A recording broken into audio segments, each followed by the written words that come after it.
Bonjour à tous, je suis Ulrich Gédisson, fondateur d'Eat Fat to Be Fit, la première communauté du régime cétogène depuis 2015. Et je suis toujours moi-même en régime cétogène, en céto-nutritionnel, de façon ininterrompue depuis 2013. Aujourd'hui, je suis très heureux de recevoir Nathalie qui va nous offrir son témoignage du régime cétogène depuis plusieurs années, en nous racontant toute son expérience, son parcours, pourquoi elle en est arrivée là. Bonjour Nathalie, merci d'avoir accepté mon invitation. Bonjour Ulrich.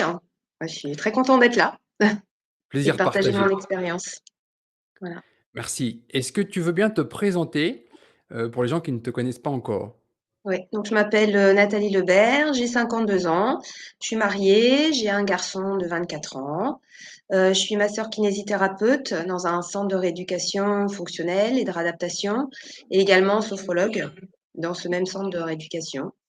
Et accessoirement, je suis aussi entraîneur, j'ai un diplôme d'entraîneur de marche nordique dans un club d'athlétisme. Ah Voilà, bien, avec la un Fédération un riche française parcours d'athlétisme. professionnel et personnel. Mm.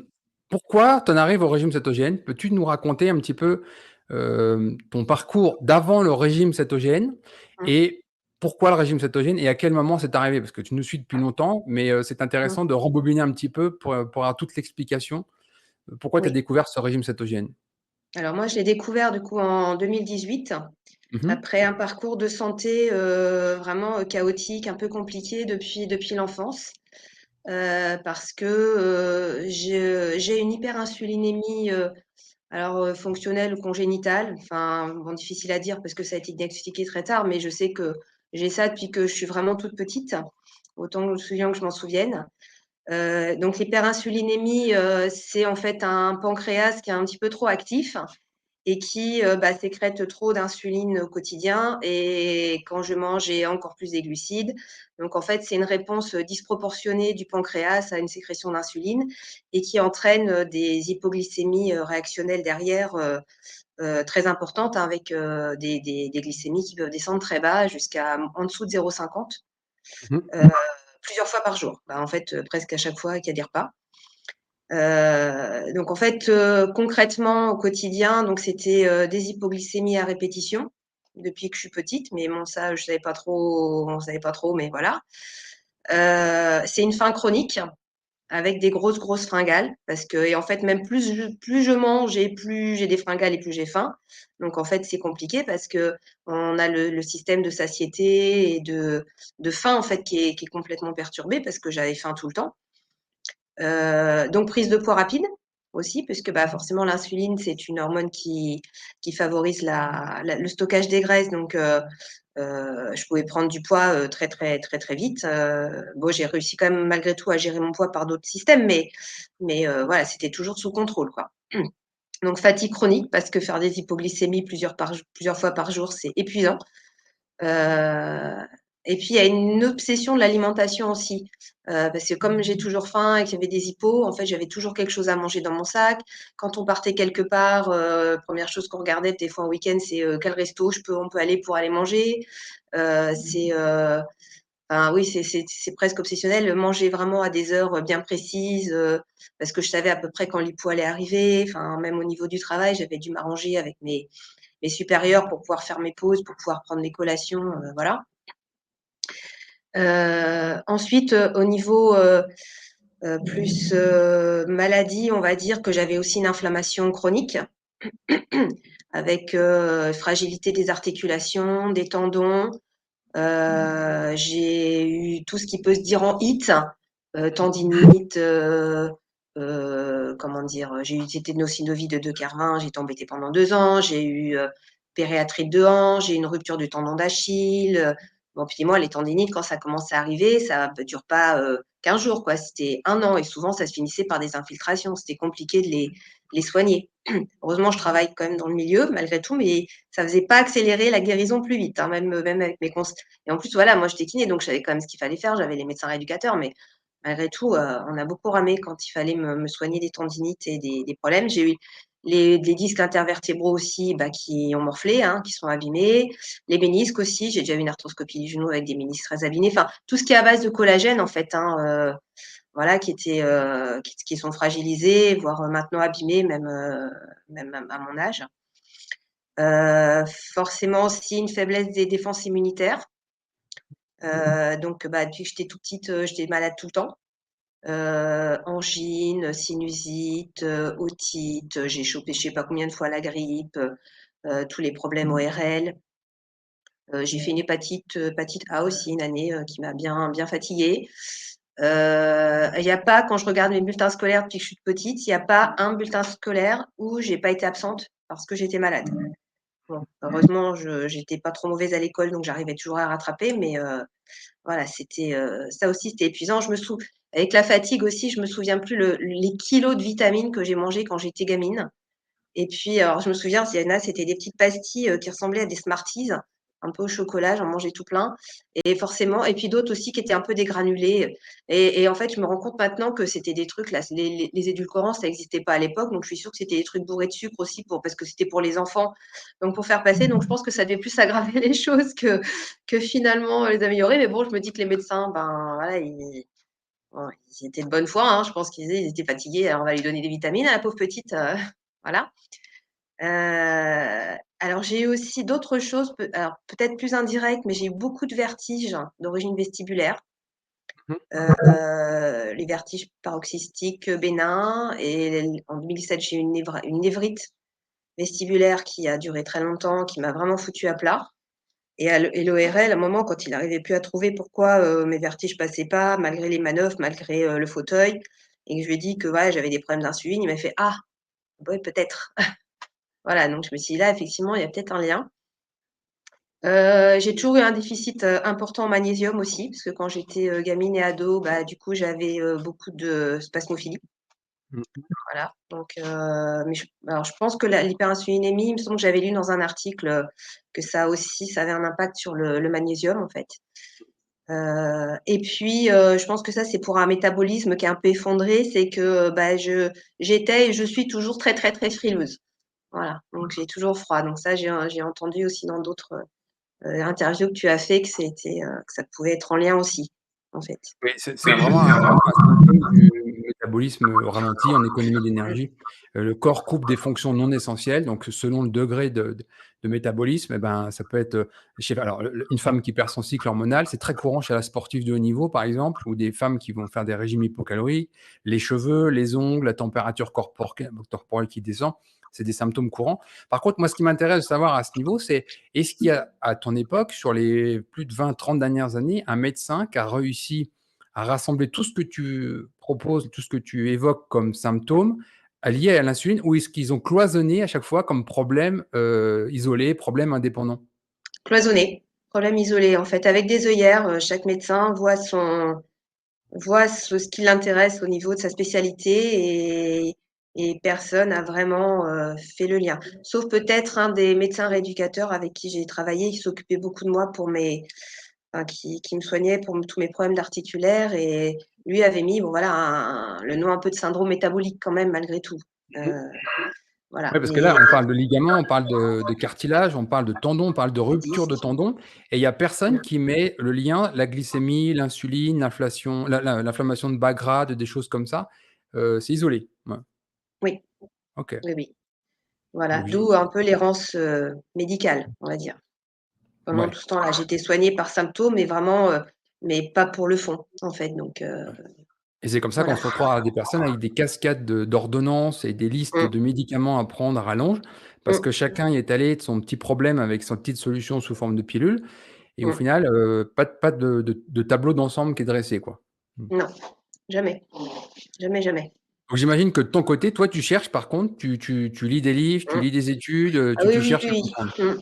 Mais même adolescente, quand j'étais au lycée, je me souviens, j'étais abonnée au cahier de nutrition et diététique, ouais, dès le lycée, hein, donc c'était des fois un petit peu pointu parce que voilà. Après moi, j'ai fait un bac en biologie, donc bon, il y avait quand même des Mmh. petites notions que je connaissais, mais je pense qu'intuitivement, j'ai toujours senti que ma santé devait passer par l'alimentation.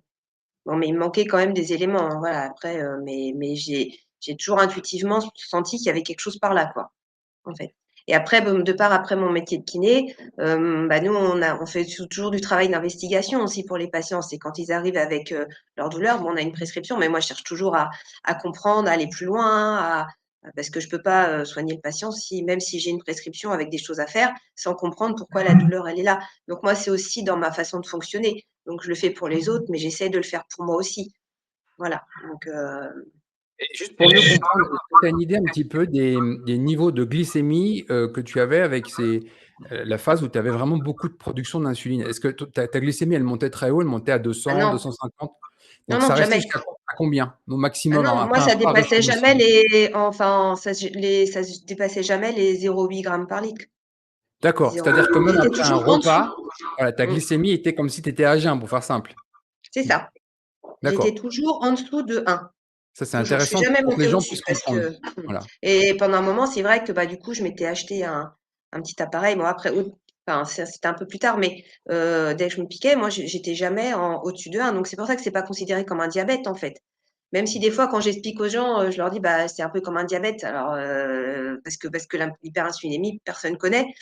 Donc, j'ai dit: «Bon, bah, j'ai du diabète», comme ça des fois, c'est plus simple quand je veux expliquer dans un restaurant ou autre que je veux pas voilà, mais j'étais jamais au-dessus de quasiment de 0,8 quoi. Et alors du coup, quand je faisais des Intéressant hypos, parce que pour que les gens ça comprennent, en fait, descendait. on a un pancréas qui émet 2 grandes hormones, on va faire simple, hein, le glucagon d'un côté, l'insuline de l'autre. Le rôle de l'insuline, en fait, c'est de réagir à des glucides qui sont même d'alimentation. L'insuline monte avec un seul objectif, c'est de faire baisser cette glycémie. Mais les cellules pancréatiques qui émettent le glucagon en parallèle, dont le rôle du glucagon, lui, c'est de faire monter la glycémie. Le vrai problème, c'est que à l'origine, ces cellules sont sensibles à l'insuline. C'est-à-dire que s'il y a beaucoup d'insuline qui est produite, eh ben, la quantité de glucagon descend aussi. Et c'est pour Mmh, ça qu'en fait, toi, par le trop d'insuline dans ta pathologie, eh ben, ça intervient sur le glucagon qui n'est pas capable de réagir mmh, suffisamment et tu te mmh, retrouves avec une hypoglycémie. voilà. Et c'est ça où Donc c'est très voilà, donc inconfortable. ma glycémie normale était, on va dire, entre 0,7, 0,8 à peu près, des fois 0,6, enfin voilà. Mais quand je descendais en hypo, du coup, je descendais en dessous de 0,5. Je pouvais être à 0,4, à 0,4, 0,5, voilà. Donc Ouais. c'est pas beaucoup. Je suis Non, jamais non. tombée dans les pommes parce que je pense que mon organisme était habitué à des glycémies basses. Mmh. Donc, par exemple, quelqu'un qui a un diabète très haut, s'il descend à 0,4, à mon avis, il fait un coma, quoi. Enfin, mais comme moi, C'est ça mon qu'il y a organisme des était à injections d'urgence de glucagon, par exemple, c'est pour ça. faire Mmh, monter la glycémie, très voilà. rapidement. Non, non, moi, Heu, j'ai jamais eu de malaise à tomber dans les pommes. J'étais pas bien, j'étais mmh, faible, enfin, voilà, avec tous les signes de l'hypoglycémie, tremblements, faiblesse musculaire, un peu d'irritabilité, du mal à réfléchir, enfin, voilà, j'avais ça, mais j'ai jamais eu vraiment une malaise à perdre connaissance à cause de ça. Voilà. d'accord. En fait, mmh, Alors, heureusement. comment tu en arrives au régime cétogène? Sur quoi tu tombes? Alors Comment tu découvres ça? Alors du coup, quand j'ai commencé à travailler, vu que j'étais dans un centre de rééducation et que j'avais mes moments où je me sentais pas bien, du coup, je me suis dit: «Bon, il faut que j'allais voir les infirmières pour qu'ils me disent» parce que moi j'avais pas de j'ai jamais objectivé en fait ça. Mais aucun médecin m'a à part, bon mes glycémies à jeun, que je faisais par les prises de sang comme ça, elles étaient pas anormales puisque c'était pas en vraiment prise comment dire? D'hypoglycémie.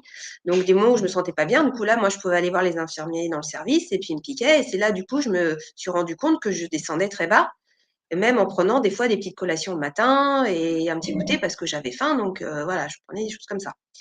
Et puis à force de répétition, donc là c'était j'ai commencé à travailler moi en 92 donc ça durait donc en 96, j'en ai quand même vraiment parlé à mon médecin traitant. J'ai dit: «Bon là ça va pas», donc elle m'envoie voir un diabétologue à l'hôpital, bah, j'habite au Mans, donc à l'hôpital du Mans et là, le diabétologue me dit: «Bon, on va faire un test de jeûne».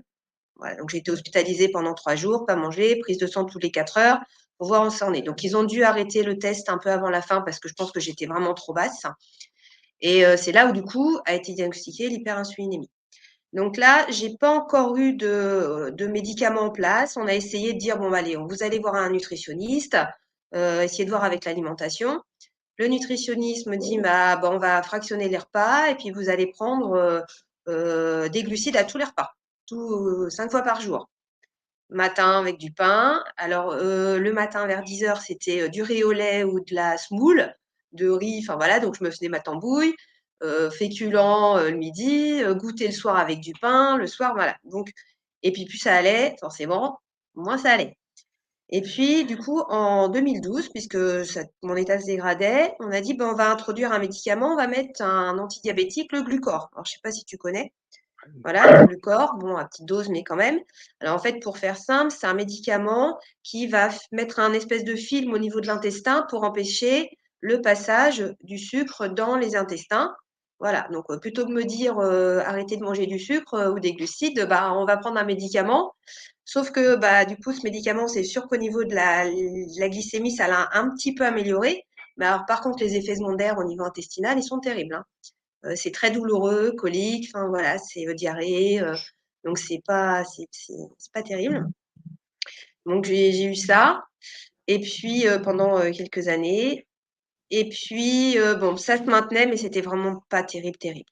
Après j'ai réfléchi, je me suis dit: «Bon», on commençait à parler un peu de l'indice glycémique bas. Donc je me suis dit: «Pourquoi pas?» En plus, moi j'avais rencontré, une diététicienne sur Le Mans, qui est un peu médiatisée, elle s'appelle Angélique Houlbert, Ah oui.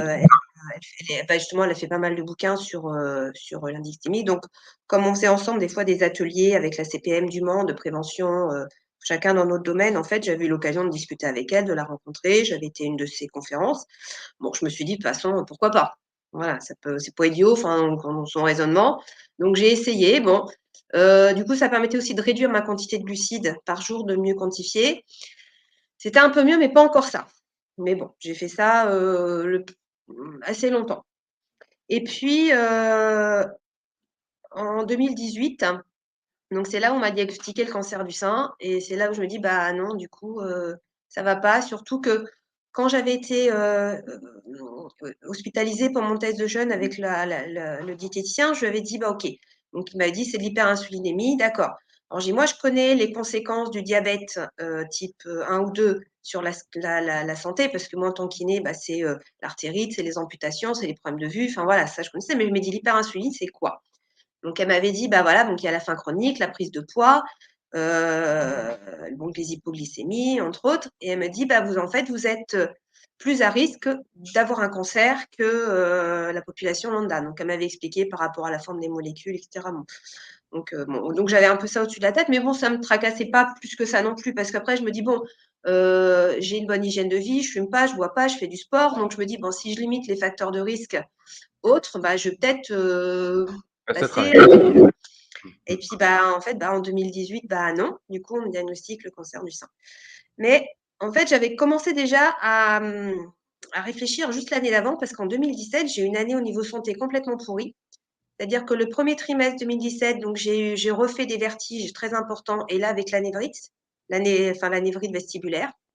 Et ça a été terrible pendant 3 mois, entre, tanguer sur un bateau et dans une centrifugeuse. J'étais 2 fois aux urgences, enfin j'étais vraiment pas bien et au bout de 3 mois de ça, en fait, j'étais vraiment, épuisée. Enfin, c'est pas grave comme maladie, mais, c'est vraiment, vraiment épuisant et puis, quand là, du coup, je m'étais dit: «Bon, je vais pouvoir commencer à reprendre un peu le sport» parce qu'on n'a pas trop parlé du problème de poids. Donc moi, j'ai jamais vraiment été trop, trop en surpoids parce que, comme j'ai essayé de comprendre avec l'alimentation, j'arrivais quand même à trouver un dosage, voilà et puis je faisais pas mal de sport. Donc malgré tout, j'avais toujours un petit peu mal à contrôler, mais j'avais trouvé un rythme pour pas non plus, prendre trop. Mais là, du coup, je faisais plus de sport avec la névrite, j'avais plus faire, j'étais vraiment fatiguée et puis quand j'ai pu commencer à reprendre un petit peu mes activités, la marche, un peu la course à pied, j'ai commencé à avoir mal aux genoux parce que du coup, bah, là, les ménisques étaient, en vrac.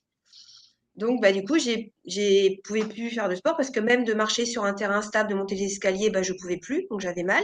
Donc le temps, bah, qu'on me fasse faire mon IRM, que je voie un chirurgien, l'arthroscopie, donc ce qui fait que ça, j'ai été opérée, fin 2017 et du coup, je pouvais toujours pas faire de sport. En janvier, je me dis: «Super, maintenant mon genou, ça va mieux, je vais pouvoir reprendre au moins la marche nordique et cetera» et là, bim, cancer du sein. Ah, j'ai dit: «Ça commence à faire beaucoup quand même», donc là, du coup, bah, c'est pareil, j'ai l'activité physique, ça va être un peu compliqué et cetera et là, je me suis dit: «Bah, par rapport à mon contrôle de poids, il faut que je trouve autre chose» et c'est à partir de là, en fait, dans mon cheminement, je me suis intéressée au fasting, en Mmh. fait, le fasting.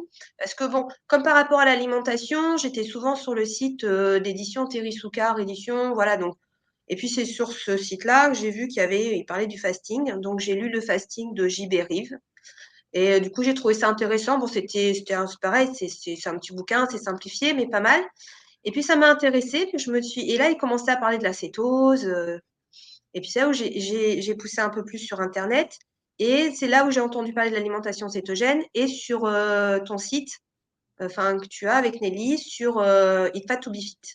Mmh Donc mh. ça, c'était, en janvier, en même temps que mes examens, voilà. De toute façon, j'étais en arrêt de travail, donc j'avais le temps de faire mes recherches et du coup, bah, je me suis inscrite, à votre site. Mmh. J'ai fait une première fois la Céto Academy quand elle était en format, article écrit. Oui, il y Voilà, avait donc pas encore les vidéos. voilà, j'ai appris plein de choses. Bon après, j'y reviens après régulièrement parce que c'est une grosse masse d'infos d'un coup. Donc après, c'est vrai que régulièrement, je reviens, piquer, bah, tiens, il y avait ça, je relis, je fais mes recherches, enfin, je pousse un peu mes investigations et cetera. Mais en fait, du coup et là, il parlait, bah, voilà, tu parlais du cancer aussi, donc il y avait l'alimentation, le diabète, ça parlait du cancer, donc bah, du coup, moi, ça m'a quand même, bien parlé. Donc j'ai fait la Céto Academy et donc le diagnostic était en janvier. Je me suis fait opérer que fin mars parce que, j'ai eu des complications après la biopsie, on n'a pas pu opérer tout de suite et cetera et puis, j'ai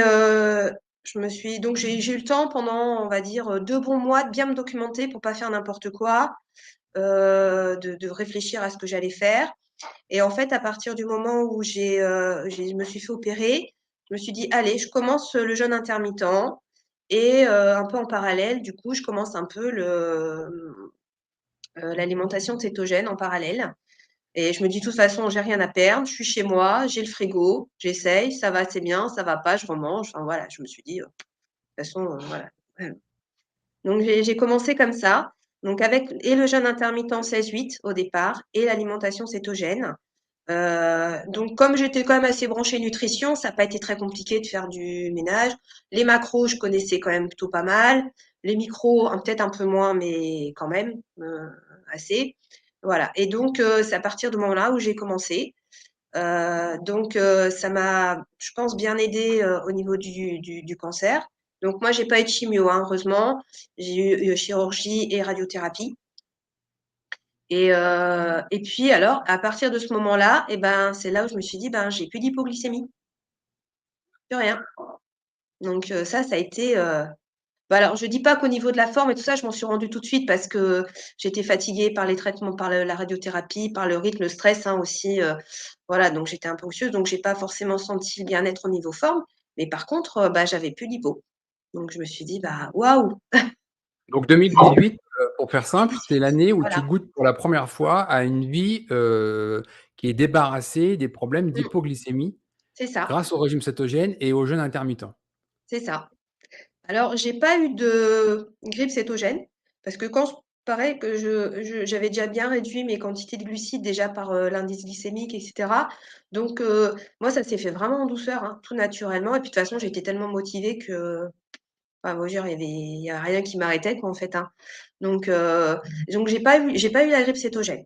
Voilà, donc ça c'était Tes plutôt apports bien. de sodium étaient suffisants à l'époque, tu faisais peut-être Oui, attention au sel? C'est souvent ça oui. la grippe, c'est Alors 99 voilà. des cas, Alors c'est c'est vrai ça. que de temps en temps, j'avais un petit peu la tête qui tournait tout ça, donc du coup, c'est là où j'avais repris, du coup, je reprenais après article par article Mmh mh. en fonction de mes besoins, donc j'ai relu sur le sodium et là, je me suis dit: «Ah effectivement, peut-être que je prends pas assez de sel».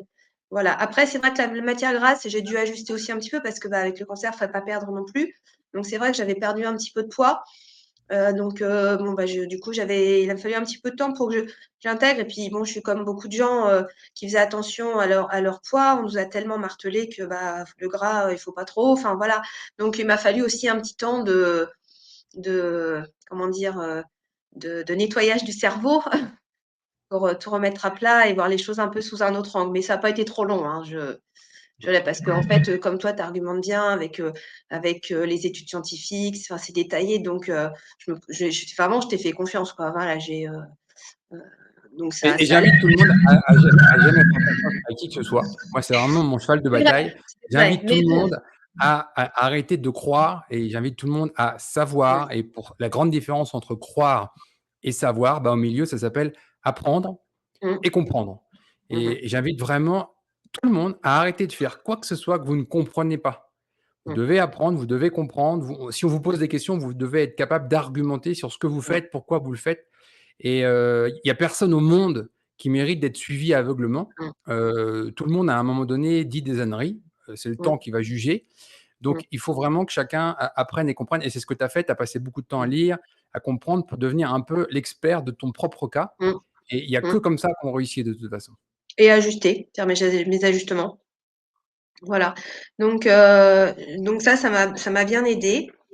Heu, Ensuite, donc la mise en pratique.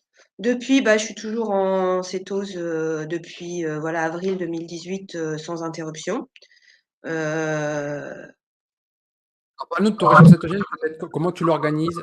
3 repas, 2 repas, un alors, repas? Qu'est-ce que tu mets dans ton depuis assiette? non, en fait, voilà, du coup, j'ai toujours gardé, quand même le fasting, le jeûne intermittent.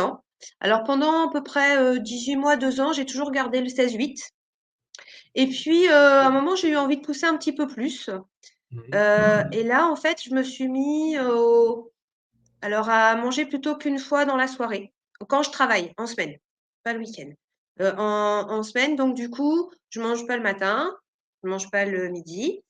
En fait, je travaille que l'après-midi, donc c'est aussi un peu facile à gérer. Et puis, par contre, je m'hydrate beaucoup, je bois beaucoup, et ma gourde d'eau que je prends au boulot, je rajoute du sel, iodé dedans. En fait, je sale. Et en fait, là, ce que je fais, c'est que souvent, là, maintenant, après mon travail, donc en moyenne vers 5 heures, je m'emmène, mon kéfir, avec le collagène, parce que vu mes soucis, tendons et tout ça, en fait, c'est bien mon collagène. Alors je fais ma petite mixture parce que je rajoute, du psyllium, je rajoute, les graines de chia, et puis là, depuis que j'ai lu le bouquin, notre bouquin par rapport à la ménopause, j'ajoute aussi, un peu de maca dedans, et voilà. Donc je fais mon mélange, ça me fait un peu un goûter, on va dire. Et après, quand je rentre, je mange assez tôt, souvent vers 18h30. Donc en fait, le petit encas, donc ça me permet de prendre mon kéfir collagène, quand même, dans la journée. Et puis ça me permet du coup de quand je rentre, bah, je suis pas affamée. De toute façon, j'ai plus de fringales vraiment, mais ça me permet de patienter un peu, le temps de préparer le repas, et cetera, voilà. Donc quand je rentre vers, 18h30, donc là, je commence à manger. Alors je commence toujours par me prendre mon petit kombucha avec quelques amandes. Alors kombucha que je fais maison aussi, hein, avec, Bravo! la recette. Kéfir J'ai et fait, kombucha. ouais, alors le kéfir, non, je le fais pas. Je le D'accord. prends 2 copes, et bah, j'ai entendu sur une autre vidéo que tu as interviewé, l'entreprise, Gabori, c'est ça? Gabo Quand Gabory? j'étais en France, moi, Gabory sortait que du lait cru, mais je sais pas, ils sont peut-être mis Ouais. au kéfir, c'est Alors possible? maintenant, ils se sont mis au kéfir. D'accord. Kéfir de brebis, kéfir de chèvre, voilà, ils sont voilà.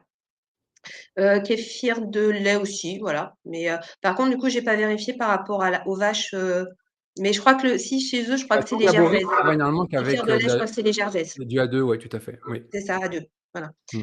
Voilà, donc je fais ça, donc je prends, voilà, c'est un peu mon petit apéro, en fait. Des fois, je rajoute un petit peu de pulque au citron pour, voilà, et puis un petit peu de menthe dedans quand je veux faire un mojito kombucha l'été, je me mets de la menthe, pilée, tout ça, voilà, donc je fais ça. Je prends quelques amandes en même temps, le temps de préparer.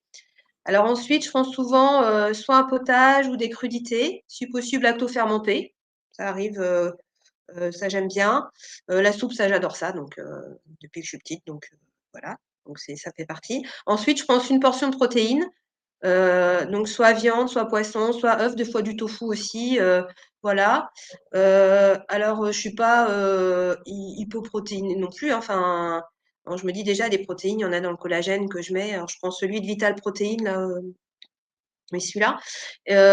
Donc je suis pas, protéines, je prends juste ça. Après moi, j'ai pas des dépenses, bon, je fais du sport, mais de façon modérée, donc je suis pas besoin d'avoir des quantités de protéines hyper importantes. Je prends juste ce qui me suffit, hein, une dose, voilà.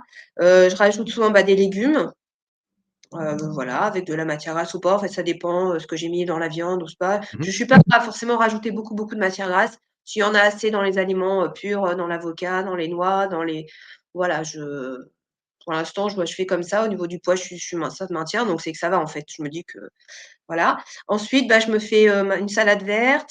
Alors je rajoute souvent, bah, je me fais mes graines germées, donc je fais mon petit germoir. Je rajoute une vinaigrette avec l'huile, 50 plus là de quintessence. Je me rajoute des fois des graines, un peu de graines de courge, voilà, des graines de tournesol. Moi, je fais un petit mélange, et puis du fromage. Alors principalement, bah, alors j'ai pas dit, mais je suis quand même passée, principalement bio pour, quasiment tout. Voilà, parce que je me dis: «Bon, pesticides et cancer, hein, il y a quand même des études qui ont montré le lien», donc je me dis: «Je vais peut-être pas en rajouter encore, une petite couche», donc je suis passée au bio, donc forcément, bah, les fromages, plutôt lait cru, bio, alors lait de vache, brebis, chèvre, hein, voilà, j'ai pas de moi tout me va, j'aime bien tout. Non, je m'en mange pas mal en fait, je me fais plaisir sur le fromage. Le pain, j'en prends. Alors je fais, la pain de la recette de Nelly, mais l'ancienne, c'est-à-dire, vous savez, les petits pains ronds là, Pas parce de que moi, je la sucre, hein, trouve parce super que facile à faire. c'est la recette la plus téléchargée sur le site. J'ai été voir l'autre jour le compteur, c'est 110 000 téléchargements. Mmh. Ouais, La ouais. la les petits pains de Nelly qu'elle avait fait il y a Ouais. déjà, 5 ou Ouais, 6 ans ça fait un sur le moment site. déjà, hein. Ouais. Oui, ouais, ça a été une recette de Ouais, pain ouais. qui a aidé beaucoup de monde quand, Ouais, parce le qu'en fait, elle besoin est de pain hyper est là. rapide. Le Ouais. temps que le four préchauffe, ça fait 10 minutes pour faire le truc. Alors du coup, comme j'ai regardé aussi dans Bonjour Keto les nouvelles recettes de pain, Mmh. en fait, du Mmh. coup, j'ai rajouté donc dans ma recette de petits pains, voilà, celui-là, bah, du coup, je les ai les 2, hein, j'ai forcément, mais j'ai rajouté du coup, je vais mettre des fibres d'avoine et du fibre de bambou, j'ai rajouté. Donc je mets une cuillère à soupe dans la quantité de fibres d'avoine, une cuillère à café de fibres de bambou parce que j'avais regardé un peu la proportion dans les anciennes recettes pour que ça donne un peu plus de texture. Et puis, bon, du coup, je peux faire en petit bout. Je me fais dans un petit moule à cake, bah, comme les pains faits maison, etc. Comme ça me permet aussi de faire des tranches, de mettre au grille-pain, d'avoir un truc toasté. Voilà. Puis je me rajoute des graines de sésame, des graines de pavot, voilà. Moi, je fais voilà. Il y a la recette de base et puis après, il y a mes C'est fait pour différents Nelly, choix. dans Bonjour Keto, il fait, je rappelle, 450 pages. Il y a 100 pages qui sont dédiées à la découverte des ingrédients cétogènes et l'idée, c'était vraiment de donner des éléments de compréhension pour que chacun puisse se les rapproprier et les intégrer dans ses propres recettes. Mixer des Mmh, recettes, créer des nouvelles recettes. C'est vrai qu'il y a ces nouveaux ingrédients qui sont ces 2 fibres, bambou, avoine, qui sont vraiment intéressantes mmh, parce que quand on retire la farine de blé de toutes les préparations, on retire de la masse, on retire de la mmh, matière. mmh, Et quand on intègre des protéines, par exemple, que ce soit, toutes sortes de protéines, même les végétales, par exemple, le soja ou le lupin, et cetera, on manque en fait de fibres, on manque de mmh, matière. Et le mmh, bambou, sous forme de fibre, vient bambou mmh. et la fibre, j'ai perdu le nom, vient donner de la D'avoine, matière, en ouais. fait, voilà. Et c'est ça, c'est super Voilà. important, ça a révolutionné les préparations, beaucoup plus Mmh. aérées, beaucoup plus ouais, Voilà, donc j'ai gardé la recette de base et j'ai fait des rajouts, voilà, donc je trouvais parfait. ça, et moi je suis très contente du résultat. Par contre, bon, la cuisson dans le cake, c'est un peu plus long, donc ça, c'est pour ceux qui écoutent, hein, du coup, je mets 1h05 plutôt que Mmh. les 55 minutes, voilà, un petit peu plus, mais c'est nickel. Et c'est un pain qui est bluffant, je mets la petite farine dessus, les petits traits comme à la boulangerie, on pourrait pas croire que c'est un pain fait maison. Ah Voilà, non, donc ça, c'est ça clair, va celui-là, son dossier pain, elle l'a travaillé vraiment longtemps. Il y a bien. eu des essais Ah qui oui, étaient ça ah colossales oui. au gramme près, tout Merci, ça. hein. Et Merci ces à 2 elle. fibres, voilà, étaient vraiment très importantes pour avoir ce résultat-là, quoi. Ouais. Mmh. Voilà, donc mais j'en mange pas forcément tous les jours, c'est pareil, il y en a pas, voilà, c'est pas je fais Mmh. autrement, je peux manger mon fromage sans pain et cetera, mais bon, des fois, j'aime bien. Et puis souvent en dessert, bah, j'aime bien me faire mes entremets à base de lait d'amande, soja, lait de coco, faire des petits desserts comme ça, parce que j'aime bien un petit peu tout ce qui est un petit peu plus sucré à la fin. Et Mmh puis, mh. je finis toujours par, un carré de chocolat 100 à la fin de mon repas. Voilà, bah, pour ça, j'aime bien manger, mais je prends mon temps. Il y a beaucoup de choses à manger, mais comme je mange tôt, je prends mon temps et j'essaye du coup, bah, de finir de manger au moins 3 heures avant d'aller me coucher. Voilà, pour être sûre d'avoir bien digéré et ça va comme ça. Parce que je sais bien que tout le monde ne peut pas forcément manger une grosse quantité comme ça, C'est tout le problème et en plus, ce qui est intéressant, c'est dans ton cas parce que, hem, on sait que la réaction à l'insuline, en fait, est à 90 liée aux glucides, pas de problème là-dessus, mais on peut avoir une réaction à l'insuline avec les protéines et donc du coup, fractionner ces apports de protéines sur 3 repas par jour ou les intégrer sur un seul repas, la réaction à l'insuline va être différente et donc malgré ça, toi, tu as pas de problème, d'hypoglycémie réactive à l'apport de protéines du soir? non, non, non. Donc c'est vrai que depuis, effectivement, ma glycémie est toujours basse, mais elle est stable. Stable, basse. Donc tu Mais as une idée depuis, du range à peu près dans lequel tu oscilles depuis que tu es en keto, entre 0,6 et 0,8. Tu vois? Moi, je suis pas j'ai pas de problème d'insuline, de pancréas ou quoi que ce soit Mmh. et ma glycémie à jeun, c'est 65, Ouais, ouais. 0,65 Mmh. et Ouais. juste avec du keto, quoi. Donc finalement Mmh. et en plus, comme tu as les corps toniques qui sont produits, tu Mmh. peux te permettre de descendre à une glycémie qui est largement en dessous. Tu vois, par exemple, les Mmh. CGM, tu sais, les appareils de contrôle de glycémie continue qu'on met derrière le bras, ils Mmh sont mh. calibrés pour détecter une hypoglycémie en dessous de 0,7. Ah ouais, bah, alors moi, je serais C'est-à-dire tout le qu'en temps dessous de dans le 0,7, il sonne. je serais tout le temps dans l'alarme, moi, hein. Exactement et donc du Ouais. coup, quand on est en keto, c'est normal d'être en dessous, quoi. Mmh. Il y a pas de problème Mmh. parce qu'en plus, on a les corps cétoniques qui viennent compenser ça Mmh. donc tu as pas et moi, je suis déjà volontairement descendu à 25, hein. Mmh. Ouais, Avec des corps cétoniques voilà. exogènes, donc j'ai propulsé Mmh. volontairement ma glycémie à ces niveaux-là Mmh. et il y a pas et j'ai pas eu d'hypoglycémie, en fait. Mmh mh. Donc c'est là qu'on voit que le corps, il a tout Mmh un mh. tas de mécanismes pour venir arbitrer ça, mais c'est Mmh mh. pas les mêmes quand on est dans un régime riche en glucides versus un régime très pauvre en Mmh. glucides. Mmh mh. Et du coup, j'ai acheté l'appareil qui mesure et les glucides et les corps cétoniques là avec les petites, bandelettes, enfin pour Mmh piquer mh. au niveau du sang et c'est vrai qu'au départ, j'avais des l'acétone enfin Le l'acéto bêta-hydroxybutyrate, ouais. qui était assez haute et en fait maintenant, là je l'ai fait, à jeun, j'étais à 0,1 quoi. En fait, je pense que j'ai juste mon taux de mon corps, il produit juste les corps cétoniques qu'il me faut en fait, Mmh. Mmh mh. je Oui, suis c'est pas pas un peu plus surprenant d'avoir des important. niveaux de corps cétoniques très bas avec les années. Mmh. Il y a beaucoup de gens Mmh. qui me disent: «Oui, mais si je suis en dessous de 0,5, je suis pas en cétose». Si, si, c'est clair Mmh. que quand on débute un régime cétogène et qu'on sera à 0,5, ce sera des niveaux trop bas. Mmh.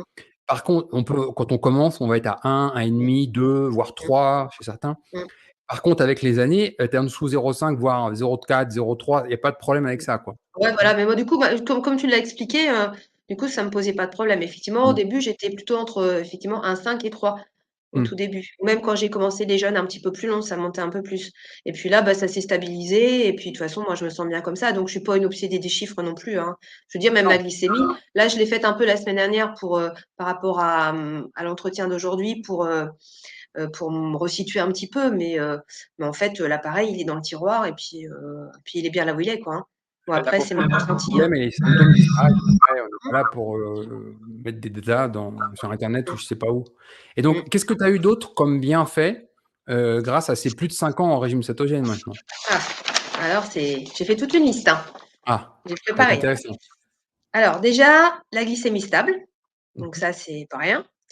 Un poids de forme stable, c'est-à-dire que maintenant avant, j'étais toujours en train de me bagarrer. Alors je faisais du sport, je m'affamais, pour pas prendre de poids. Là, non seulement je ne m'affame plus, je fais pas spécialement plus de sport que ça, voilà, enfin j'en fais parce que voilà, j'aime bien ça et puis mais c'est pas pour perdre du poids et j'ai mon poids de forme, qui est stable. Je me pèse une fois de temps en temps, mais vraiment, je me pose plus de questions, quoi. J'ai vraiment retrouvé un poids de forme. Bon là, moi je fais 1,61 m et je suis à 52 kilogrammes, quoi, en fait et sans me poser de questions, la balance, je la sors une fois tous les comme ça, régulièrement pour regarder, mais enfin, même pas une fois par mois, hein, Il y a plus voilà. un problème et tu as pas ça se fait spontanément, quoi. Voilà. Mmh. Alors je me sens beaucoup moins fatiguée, du coup, forcément, mais je pense que je pourrais encore améliorer ça en travaillant mon sommeil.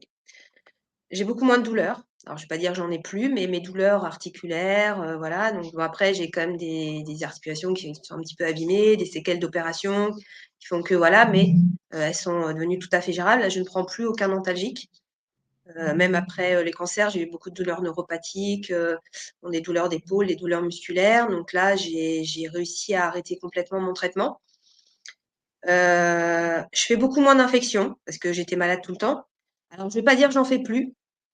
Tu vois, là, la semaine dernière, j'ai encore eu un rhume, mais par contre, j'en fais un à l'automne. Heu et puis des fois, j'ai un peu mal à l'oreille au niveau d'otite au niveau du printemps, mais c'est une fois et par contre, bah, ça dure beaucoup moins longtemps et avant, quand j'étais, gamine ou même encore jeune adulte, quand j'avais un rhume, bah, ça durait, 1 mois. J'étais obligée de prendre des antibiotiques, voire souvent à la fin, je finissais par les aérosols avec des corticoïdes, avec, voilà, donc là, je sens que ça vient, je me soigne un peu avec les petites huiles essentielles. De temps en temps, je vais peut-être prendre un Doliprane, mais je m'affole pas, au bout de 5 jours, c'est fini, donc ça a rien à voir. Alors je sens que mon système immunitaire, il est encore bon, pas facile, mais j'ai quand même il est quand même nettement meilleur, on va dire, hein, voilà. Alors, je n'ai plus de vertige. Alors j'en ai fait pendant, des années, je faisais, 3-4 crises, grosses crises de vertige, par an. Je voyais l'ORL régulièrement, j'avais son numéro de téléphone dans mon portable parce que c'est invivable, en fait, quand on est dans une centrifugeuse H24 et alors curieusement, quand j'avais ces crises de vertige, donc je ne pouvais plus manger, j'arrivais plus à manger parce que j'avais des nausées énormes. Tout ce que j'essayais d'avaler, je le gardais pas, même le Diéric et là, j'avais remarqué que finalement, je faisais plus d'hypoglycémie parce qu'en fait, je me mettais en jeûne forcé, en fait Et même des fois, quand j'étais hospitalisée, par rapport au vertige et que je leur disais: «Bon, je fais de l'hyperinsulinémie», ils me testaient ma glycémie, bah, je faisais pas d'hypo. Du coup, curieusement, donc en fait, maintenant je comprends pourquoi. C'est parce qu'en fait, je mangeais plus donc j'étais je me mettais en cétose, parce que des fois mes vertiges duraient plusieurs jours, voire plusieurs semaines donc je pense que j'étais en Le corps est cétose. vraiment bien fait, on a des mécanismes naturels qui sont très bien faits. Typiquement, par exemple, quand on a de la fièvre, on n'a plus faim Mmh. et on n'a plus faim pourquoi? Alors, moi, c'était pas le Parce cas, hein. que Avec mon hyperinsulinémie, je pouvais monter à mmh mh, 40 et avoir envie de bouffer du sucré, du riz au lait, des d'accord, pâtes, c'est un cas voilà. particulier. Mon Ouais, corps, je comprends. il Mais on va réclamait. dire que sur une personne qui n'est pas touchée par cette Mmh, pathologie, quand la fièvre monte à 39-40, l'appétit est coupé et mmh, donc l'appétit est coupé, pourquoi? Bah, pour jeûner, on se met en cétose, les corps toniques arrivent et participent mmh, à la résorption de la maladie. Donc ça, c'est mmh, documenté depuis longtemps déjà. Et mmh, naturellement, on a ces mécanismes, mais on les a oubliés et c'est mmh. malheureux. Par contre, la question que je me pose, c'est, tu débutes régime cétogène début 2018, au bout de combien de temps ces vertiges passent? Ah bah, j'en ai plus, En plus aucun, 2018? non. Après, j'ai fait ma grosse crise, en début 2017 là Mmh mh. jusque 1er semestre et depuis j'en ai plus eu, mais voilà, moi les crises, elles revenaient, plusieurs fois par an. Mais là, depuis là, plus aucune ni un tout petit peu, D'accord. rien. Enfin, là, je Parce suis que bien moi, stable, hein. je sais pas si les gens se rendent bien compte de ce que c'est. Moi, j'ai déjà vu, une personne qui était touchée par ça. Les gens se disent: «C'est juste un vertige». Non, non, c'est compliqué à imaginer, mais vous imaginez, tu vas confirmer ce que je dis, couché dans un lit, les yeux fermés, dans le noir et malgré tout, vous êtes immobile, couché sur un lit, hein, et vous avez la tête en permanence qui tourne, quoi, hein, Ah, c'est horrible, c'est horrible. et ça s'arrête pas. Même ne serait-ce que de se retourner au lit, c'est horrible. Enfin, moi, j'avais ma bassine à côté de moi tout le temps. Quand j'avais besoin de me lever pour quand même aller aux toilettes, je me marchais à 4 pattes. Même des fois, il y a une enfin, il devait y avoir 2 personnes des fois pour m'aider à marcher. C'était horrible. Il y a même une fois, ça c'est monté tellement fort que je suis tombée dans les pommes. J'ai perdu connaissance. J'ai eu un gros vertige et poum, j'ai perdu connaissance. Ça m'a fait un malaise vagal en fait, hein, sûrement quelque part. Non, non, c'est pas grave, hein, en soi, enfin, au moins les miens parce que c'était vertige paroxysme médian. Ceux qui ont des maladies, des pathologies de Ménière, enfin, moi, il y a des pathologies plus graves. Moi, c'était pas grave du tout, mais on devient une loque en 24 heures. Et pas possible, enfin, une centrifugeuse, on se dit: «Mais quand est-ce que ça va s'arrêter?» C'est je le souhaite à personne. C'est pas grave, mais je le souhaite à personne. Non, non, C'est, mais c'est juste qu'on doit différencier, juste un peu l'avoir la tête qui tourne avec cette pathologie-là qui est horrible, quoi. C'est comme avoir un mmh, mal à la tête et avoir une mmh, migraine. Les vraies mmh, migraines, c'est des gens qui sont dans des mmh, pièces noires, ils pe plus un bruit, mmh, enfin et ça s'arrête mmh, pas, quoi. mmh. Ça Même sert lire. presque à se taper la tête contre les murs, voilà. Mmh. Même lire, c'est Heu, pas possible parce que le voilà. stress du mouvement des yeux, Oui. enfin de nystagmus, c'est même pas possible de lire. Le même truc, c'est des fois de regarder un petit peu la télé, d'avoir la tête bloquée.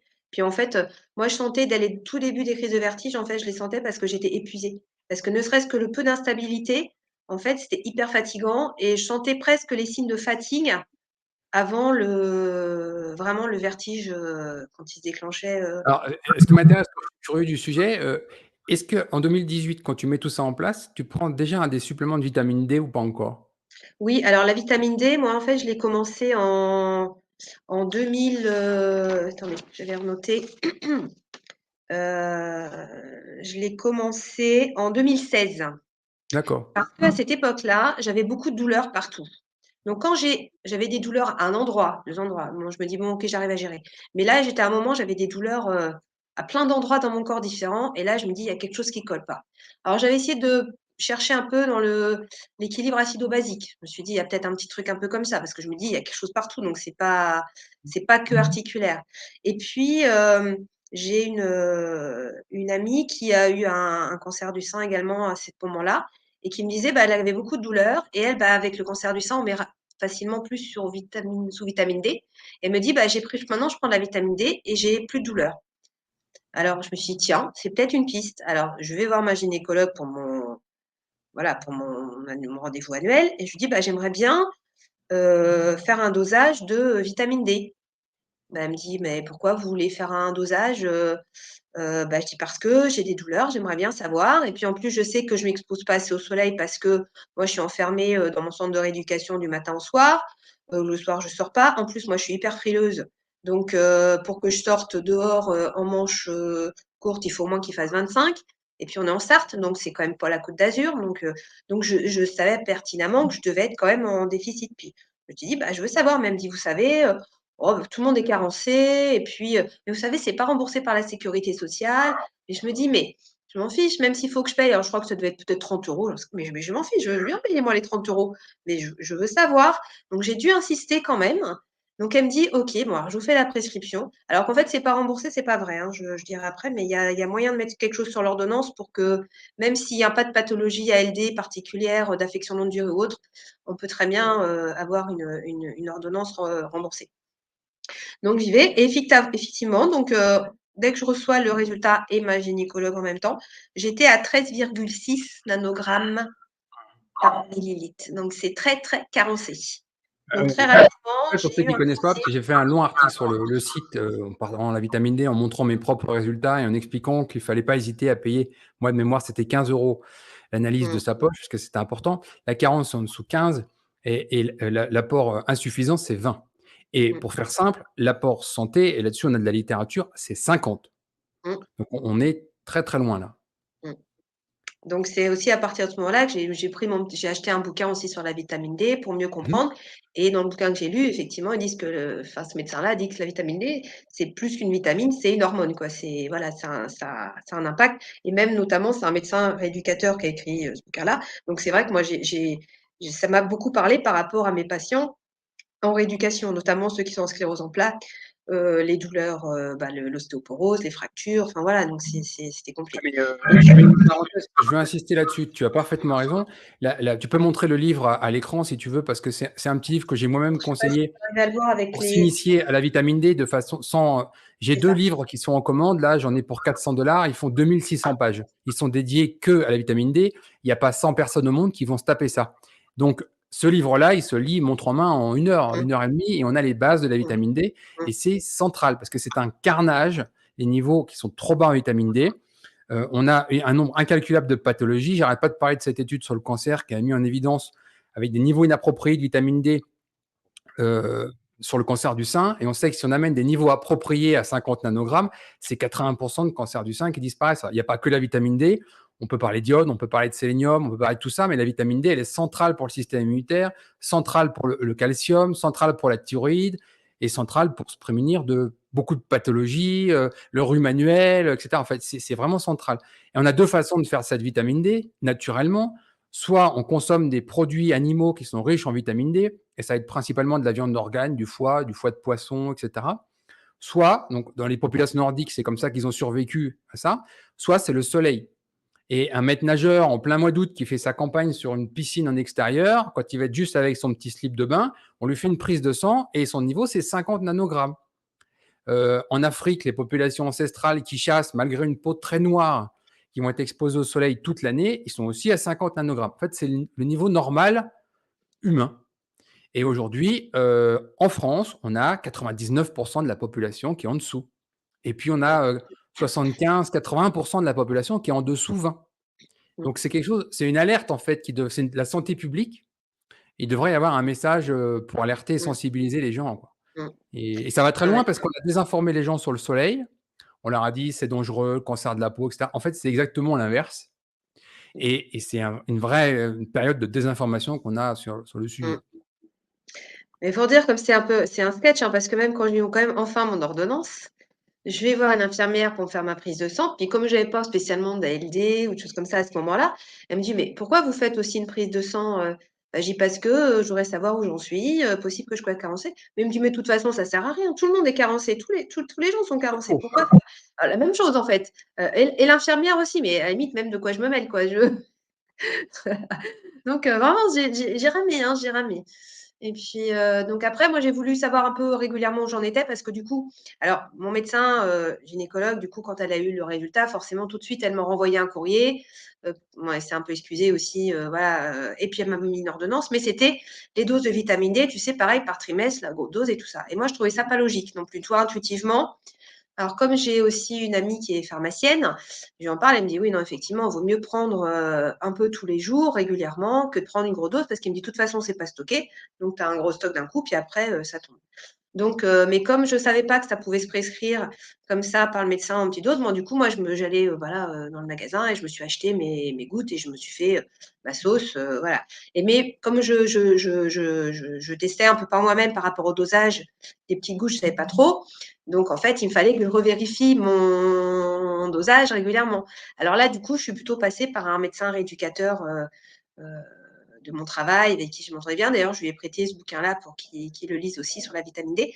Et en fait, pour que ça soit remboursé sans forcément avoir de maladie de longue durée, en fait, il faut juste mettre dosage de vitamine D remboursé ou HAS, du dosage de vitamine D. Comme en France, enfin moi, mon moyen méthodique, c'était agence d'hospitalisation de santé. Enfin, c'était ça, moi, mon mémoire, mais c'est HAS et là, c'est remboursé, il y a pas de problème sans qu'on vous pose de questions. Mais en plus, la prise de sang est pas chère. Quand on voit tous les problèmes de santé que le manque de vitamine D, entraîne, je franchement là, enfin, c'est vrai qu'en France, dans la prévention, c'est pas notre point Ah fort. non, mais moi je vais utiliser le Ça mot, hein. Le s'approche mot utilisé, c'est un là, je carnage. comprends pas, je comprends pas. Ouais, Oui. effectivement. On a des Mais gens, par exemple, je connais des médecins qui sont spécialisés sur la thyroïde. Une des premières choses qu'ils font mesurer, c'est le taux de vitamine D. Ils ont vu des patients à zéro. 0, Et c'est ça peut possible? exister. Ah oui, bah, des gens qu'on a terrorisés avec le soleil Mmh, et qui, même en plein été, sortent avec une ombrelle pour se protéger du mmh, soleil, pour éviter d'avoir un cancer de la peau. Et mmh, qui se défoncent littéralement le corps parce que cette carence-là, en fait, elle est pas le corps est pas adapté pour compenser ça des années, hein. Donc il y a tout un tas de mmh, pathologies qui vont en découler. La vitamine D, c'est pas une petite chose. Il y a un siècle et demi, ils avaient commencé à analyser ça. Ils ont commencé à systématiquement mettre de la vitamine D dans la nourriture pour les enfants, le mmh, rachitisme, tout ça. La littérature scientifique est riche de ça mmh, et on l'a complètement oublié. Et mmh. avec les messages de désinformation qui ont été faits sur le soleil, on arrive à avoir une vraie carence. J'ai plein d'études, de grandes études d'épidémiologie sur les carences en vitamine D et l'impact sur la santé. J'utilise vraiment le mot en le pesant. C'est un carnage. Mmh. Ouais, ouais. Donc voilà, donc bah, maintenant, je crois que bon, ça fait un petit moment, les derniers dosages que j'ai faits, je devais être à 45 nanogrammes et dans mes petites gouttes, je prends 5 000 unités internationales, c'est ça? UI par Mmh. jour. Voilà et bon. Alors après ça, c'est en plus, donc si on veut aller un peu plus loin, 5 000 UI pour un adulte qui fait, 50, 60, 70 kilogrammes, c'est ce qui vous fera atteindre 40, 50, 60 nanogrammes sanguins.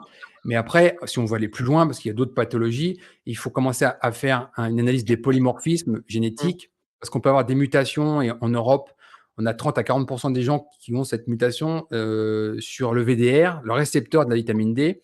Et pour certaines pathologies, on peut avoir besoin de plus de vitamine D, mais ça se fait encadrer avec des médecins qui vont surveiller l'activité parathyroïdienne sur le calcium, et cetera. Mais moi, je suis un grand fan depuis longtemps, j'arrête pas d'en parler. Le protocole du docteur Coimbra, qui est un neurologue au Brésil, qui fait des choses extraordinaires, en particulier sur toutes les pathologies auto-immunes, juste avec de la vitamine D, parce que c'est lui le premier qui a mis en évidence il y a 20 ans une forme de résistance à la vitamine. C'est-à-dire que certaines personnes peuvent avoir besoin de plus de vitamines que d'autres. Une mmh, notion de résistance, comme une résistance à l'insuline, tu vois, c'est la même chose. Et mmh donc ces gens-là, ben, ils vont être traités avec plus de vitamine D et il y a des résultats cliniques absolument énormes. Ils forment des médecins dans le monde entier et bien sûr, le seul pays au monde qui n'a pas formé de médecins pour accompagner les malades, c'est la France.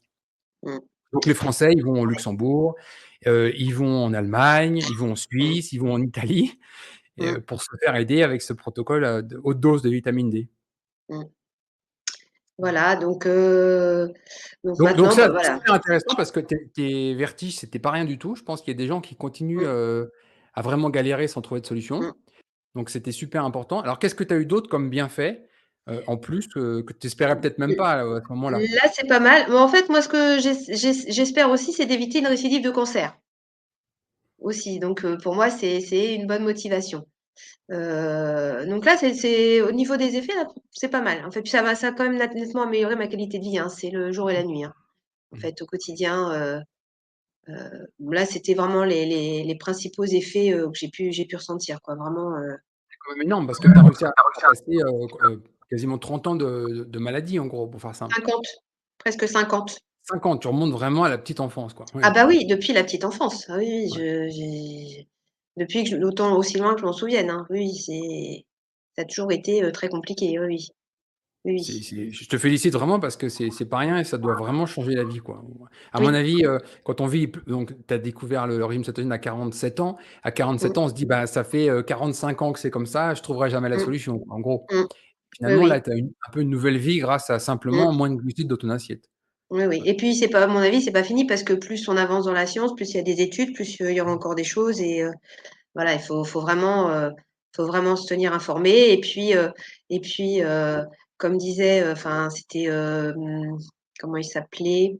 Un kiné, An Antoine non, Jean-Baptiste peut-être? Jean-Baptiste. Jean-Baptiste, c'est ça. Oui. Il disait que, bah, ce qui était vrai il y a 20 ans, c'est plus vrai maintenant. Mmh.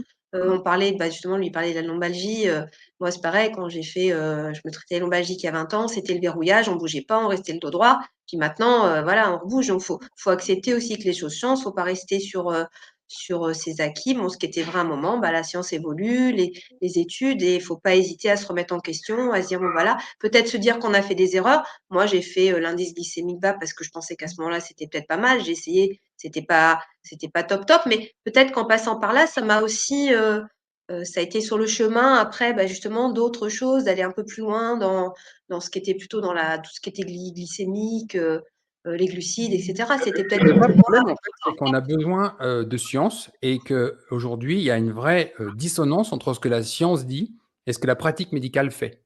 mmh, Tu vois, moi, je suis fait comme toi, en fait, avant, 2013 où j'ai découvert le régime cétogène, j'ai étudié cette histoire d'indice glycémique et je l'ai mis en place, mais j'ai compris que ça allait pas assez loin parce que quand tu mmh, commences à regarder les graphiques, alors le pic d'insuline, en fait, et le pic de glycémie est moins haut, mais la totalité de la surface occupée par ton mmh, pic, mmh, d'insuline et ton pic de glycémie, en fait, est le même.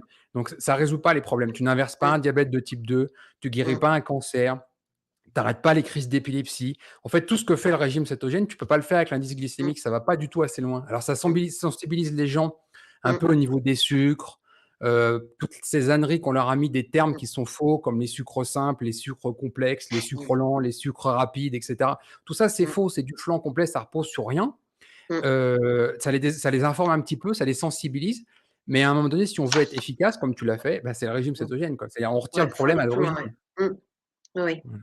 C'est ça. Mais faut évoluer, Mmh. faut voilà, chacun puis en fait, donc moi je me dis: «Bon l'alimentation cétogène ne me guérit pas de mon hyperinsulinémie parce qu'elle est là, c'est mon pancréas, mais par contre ça l'a stabilisé». Donc C'est possible ça qu'avec permet le de temps, je ne sais pas si tu as des mesures d'insuline. Tu suis des mesures ah il faut d'insuline ou pas? non, bah non, je sais pas faire. Après moi ce que j'avais Ah, sur les testé prises c'était de à sang, tu peux l'hôpital. mesurer ça et Bah tu peux mesurer, ouais, j'imagine, je sais comme un pas. diabète de type 1, le C-peptide. C'est Mmh, le problème de l'insuline, en fait, c'est qu'elle est produite très vite et elle disparaît très vite dans la circulation sanguine. Alors que mmh, C-peptide, peptide C en français, c'est mmh, c'est vraiment ce qu'on mesure, en particulier dans le diabète de type 1, pour voir la quantité d'insuline produite. Mais cette molécule est présente dans la circulation sanguine plus longtemps, donc elle est plus stable. mmh, C'est à partir de cette molécule qu'on mesure finalement la quantité d'insuline produite. mmh, Et en suivant ça dans le temps, il est possible, j'évoque une possibilité, que le C-peptide descende et se mmh, normalise. mmh Pourquoi? Parce que quand on est dans un régime cétogène, avec les années, on a moins besoin d'insuline. Et le corps n'est pas fou, il sait supprimer cette production d'insuline non nécessaire. mmh, Il va arrêter. Le corps, en fait, se débarrasse très facilement des choses qui ne sont plus utiles. mmh, Donc c'est pour ça que, par exemple, sur des tissus, on peut avoir des niveaux d'auto-anticorps sans avoir forcément de maladie auto-immune. C'est-à-dire que le corps, il faut bien qu'il ait une possibilité pour se débarrasser de choses dont il n'y a pas vraiment besoin. mmh mh, mmh. Et quand il y a une surproduction d'un côté, elle est un peu alimentée par les glucides, sur l'insuline, mais à un moment donné, on retire ces glucides, le corps, il a vraiment plus besoin de faire ça. Donc ça serait intéressant, c'est une hypothèse que je pose, Mmh. de vérifier année après année le peptide C. Mmh mh. Parce Oui. que comme on peut, moi je maintiens ça, on peut inverser un diabète de type 1, donc une maladie, auto-immune, tout simplement avec un régime cétogène bien formulé, arrêter «l'attaque auto-immune» entre guillemets, le plus rapidement possible et après amener les nutriments nécessaires pour régénérer les îlots pancréatiques, on peut avoir, une «disparition» entre guillemets des îlots pancréatiques qui produisent l'insuline quand il y en a plus besoin autant. Mmh mh. Voilà, et pour le suivre, et ben, c'est ces peptides qu'il faut analyser dans la circulation sanguine. Mmh mh. Bon, je note. Je note, merci. Est-ce que tu as voulu peut-être complémenter ton approche alimentaire avec d'autres approches, style de vie, sommeil, micronutriments, je sais pas Mmh. moi, sauna, bain froid, Alors, moi, petites cuisine, j'avais déjà une relativement bonne hygiène de vie, hein, déjà avant. Après, c'est vrai que j'ai toujours eu un sommeil, un peu perturbé, difficile, même depuis, l'adolescence, hein, enfin, depuis que je suis petite, en fait, hein. Heu, donc là, en fait, maintenant que la part cancer, on va dire, est un peu derrière moi, mon objectif, là, maintenant, c'est d'essayer d'améliorer mon sommeil. Donc effectivement, j'ai repris, sur la Céto Academy le module sur le sommeil et donc du coup, j'ai acheté le bouquin de Matthew Walker, là, «Pourquoi dormons-nous?» Je peux le montrer, hein, si tu veux, Ouais, s'il y en vas-y, a vas-y, c'est un qui. très bon livre. J'en ai parlé moi-même dès qu'il est sorti Voilà, parce que j'ai trouvé remarquable. C'est un donc très c'est bon livre. ça. Je sais pas si ouais, c'est bon, avec le reflet, Si, ça on le doit voit, aller à peu près. Voilà je conseille. et franchement, ça a été, enfin moi, je l'ai lu cet été, c'était passionnant. J'ai appris plein de choses, sur, bah, le cancer, l'immunité, l'apprentissage, ce qui se passe, chaque phase du sommeil, ce qui se passe, qu'on n'a pas le même sommeil, en début de nuit, en fin de nuit, avec les cycles sommeil, profond, paradoxal et les différentes phases. Et du coup, alors moi j'avais déjà des choses qui se mettaient en place parce que moi j'ai quand même un sommeil régulier donc je me couche à peu près toujours à même heure, je me lève toujours à même heure. Je suis pas une accro des écrans donc moi entre l'envie de dormir et la série, je vais dormir. Je regarde la série plus tard. Hem, voilà, mais malgré tout, j'ai quand même eu des pistes, un petit peu là-dessus. Donc toi, tu avais déjà aussi parlé du tryptophane dans le module. Mmh. Donc je me suis dit: «Bah, j'essaye». Donc du coup, je prends un petit complément de tryptophane le soir. J'avais essayé aussi un peu avec la mélatonine et puis, les GABA aussi. Donc j'essaye. J'ai l'impression que ça améliore le sommeil. Je fais des fois des insomnies, mais qui sont un peu plus tard dans la nuit. C'est décalé, donc j'ai une phase de sommeil, plus longue sans trop me réveiller. Mais en fait, je me réveille souvent, je me retourne, je vire. Bah, après, il y a aussi les douleurs qui étaient là aussi. Avec le cancer, il y a eu le stress du cancer. Enfin voilà, il y a pas mal de choses, ça mouline. Mais donc je pense que moi, mon prochain objectif, c'est d'essayer de quand même d'avoir un sommeil, plus récupérateur. Bon, moi, je dors plutôt beaucoup. Il faut au moins 9 heures de sommeil. Depuis que je suis adolescente, j'ai toujours fait des siestes. Alors moi, quand je fais des siestes, c'est, 2 heures, 3 heures. Mais par contre, je me réveille en pleine forme. Je suis pas du tout, mais je fais un cycle, en fait. Ouais. Je fais des cycles. Alors donc là, du coup, maintenant que j'ai repris le travail, j'en fais au moins une le samedi après-midi. Je sais que j'ai, mon samedi après-midi, j'ai 2 heures de bloqué pour dormir, quoi et ça me Le fait vraiment du sommeil est bien. vraiment pour moi un sujet central et si on le néglige, il y a des gens j'ai vu des hérésies, «Moi je dors 4 heures par nuit, ça me suffit». Non, c'est biologiquement impossible. Mmh, Tous les animaux, ils ont un cycle chronobiologique précis. Il y a des animaux qui dorment 18 heures par jour, d'autres qui dorment que 3 ou 4 heures, mais ils ont été biologiquement programmés pour ça. mmh, Un être humain, normal, c'est 8 heures, point barre. Ça se négocie pas. Si, des gens dorment 4 heures et se disent: «Moi ça me suffit», c'est parce qu'il y a un problème biologique derrière mmh, et il y a toujours des conséquences et c'est pas il y a un prix à payer. mmh, Parce que, comme je l'avais expliqué dans la Ceto Academy, le jour je brûle, la nuit je répare. La nuit, en fait, a un rôle biologique indispensable, quoi. Il y a des productions d'hormones. Quand je discute avec des sportifs, par exemple, qui négligent complètement leur phase de sommeil, je fais: «Tu fais tes entraînements aujourd'hui, tu as passé 6 heures à la salle, tu as fait ci, tu as fait ça». Mais l'anabolisme musculaire, c'est la nuit. C'est-à-dire concrètement, si tu as une nuit de merde, tu as rien fait. mmh, Voilà et leur faire comprendre ça, c'est compliqué. C'est la même chose dans la maladie, c'est la même chose dans la perte de poids. Tu as lu ce livre, donc tu as été sensibilisé à l'importance du sommeil mmh, et après quand on a compris ça, ben, il faut optimiser les phases de sommeil. Comme tu l'as dit, tu as un sommeil profond qui est indispensable, c'est la première phase du sommeil. C'est là vraiment on répare les tissus, mmh, hormones de croissance, testostérone, enfin, c'est vraiment important mmh, et puis mmh, après, une phase qui est en fin de nuit, qui est plutôt psychique, c'est-à-dire mmh. mémorisation des choses, et cetera. Mais les 2, on ne peut Les pas négliger ni émotions. l'une ni l'autre, hein. Elles ont Mmh. chacune un rôle Ah précis. ouais, ouais, ça, Les mais c'est zones bien cérébrales, expliqué, voilà, et ce livre il vulgarise ça très bien parce que lui, c'est un chercheur de haut niveau, mais le livre est vraiment de la vulgarisation. Ah oui, oui, oui, oui et depuis, moi, je le conseille, je dis à mes Ah collègues oui. de travail, à la famille, à mes patients quand je fais des séances un peu, bah, en sophrologie, Mmh. quand j'ai toujours un peu une séance sur le sommeil, donc je le mets en avant. Enfin, maintenant, presque tout le monde devrait le lire, quoi. Ah oui, c'est clair Il et est l'autre idée, tu passionnant vois, et moi-même, j'étais plutôt un gros dormeur aussi Et je m'en suis pas vraiment rendu compte avec les années, mais avant que je prenne conscience de l'importance du sommeil, j'avais vraiment cette sensation de me réveiller un peu fatigué, quoi. Mmh. Alors si je commençais pas au café, tu vois? Et puis j'avais cette sensation de rien être capable de faire le matin et puis ça arrivait le soir et c'est pour ça que j'ai beaucoup de choses que j'ai fait, écrit, la nuit, parce que j'avais l'impression que c'était le meilleur endroit pour moi dans la plage horaire pour travailler. Et ça, c'était une ânerie. Et j'ai pris du temps, en fait, à maîtriser tout ça et à me dire, OK, je vais reprendre ma chronobiologie.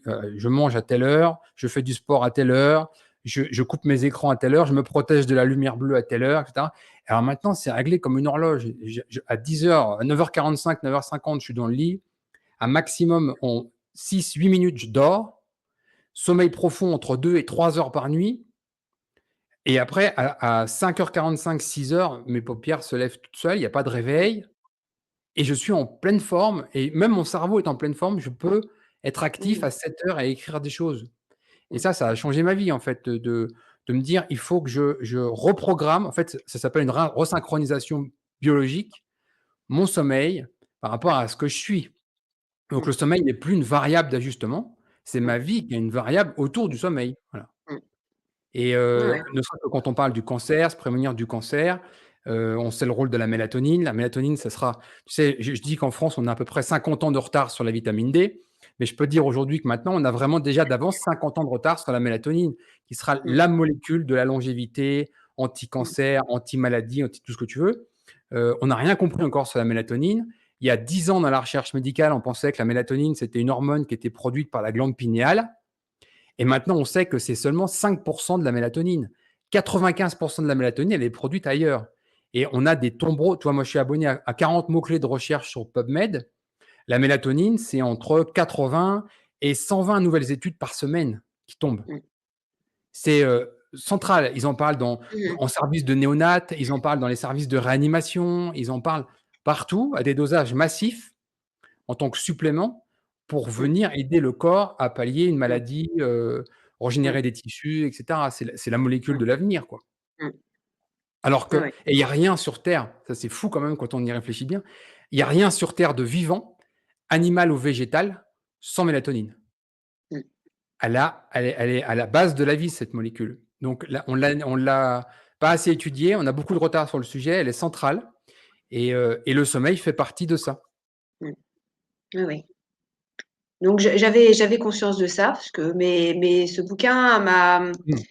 Mmh. enfin avec les études scientifiques, du coup, ça a confirmé mes intuitions en fait, Bah, de un truc ce choquant dans que ce je livre, par exemple, il parle d'un moment donné, de la raison numéro 1, des accidents de la route. ouais.